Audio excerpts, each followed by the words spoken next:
Brother, welcome yourselves back to the YouTube channel. And today we're going to be reviewing The Devil Wears Prada, the first film of two.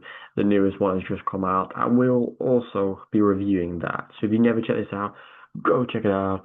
Spoilers ahead, of course. Subscribe, like, and comment down below your thoughts. So, The Devil Wears Prada, I have heard about for years because it's the 20th anniversary of this year, and I've always been I've never been intrigued by it, I'll be honest.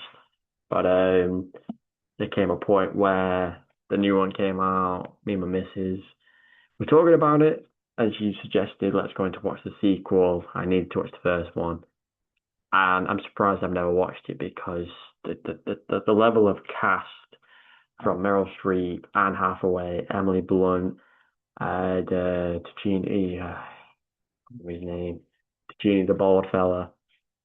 They make a brilliant four foursome cast, and it's terrific from the way Meryl Streep is as being the head of this business, and then Anne Hathaway becoming this new second assistant, with Emily Blunt being the first assistant, and Stan Tachini, that's how you pronounce his name. He is like the fashion. He's involved in the fashion department, and it's so well done.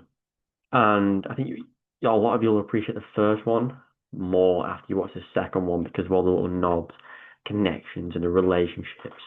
Uh, but this first one, you see how much of a people pleaser Anne Hathaway's character is. She plays a character called Andy, and the way she's trying to always people please Miranda, Meryl Streep's character, and compete without competing, if you will, against Emily, who's the main assistant. And there's a certain point to this film of where she goes and talks to characters and then gets motivated just to focus on work rather than try to convince Miranda of her abilities.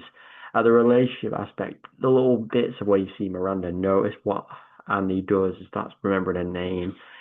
The relationship factor is one of the best I've seen in film, and the relationship between the four of them and the way they make this film and the way they act together and the realism and the connections they have. And this film is perfect from start to finish. It's fantastic. I'm not a fashion icon or any of that sort of thing, but just the acting alone from Meryl Streep is brilliant. It's perfection, and I think it was so much better than I thought it was going to be. Because it's such a good story, but such a basic story, if you will, and the setting of New York and seeing how this happens in businesses, of her being a runner and running around after Miranda and doing stupid tasks and challenges and meeting other characters throughout the story.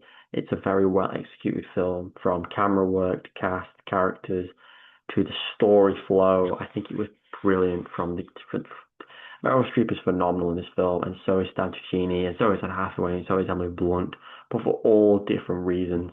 The visuals of Paris when they went there, and I just think there's no point where you're bored. There's no point where you're like, oh, I'm going to switch off, because Miranda and the way Meryl Streep brings Miranda alive is fantastic, and it's juicy, and her relationship with Andy or Anne Hathaway grows so much, but Miranda never lets it in, and it's just fantastic. But you see vulnerability in Miranda's character, and you see the mentorship and the little cracks in Nigel's character throughout the film, and that's Stanley Tucci, and the way he grows to really like Andy, and then the subtle kind of relationship between Andy and Emily, and they can see a bit in each other. It's a fantastic film. It's a 10 out of 10 film, in my opinion. It's on Disney Plus, and I highly recommend it. And I highly recommend watching the sequel, which we will review very soon. So subscribe, like, comment down below your thoughts on The Devil Wears Prada. A brilliant film from start to finish with a brilliant cast and everything in between. See you next one.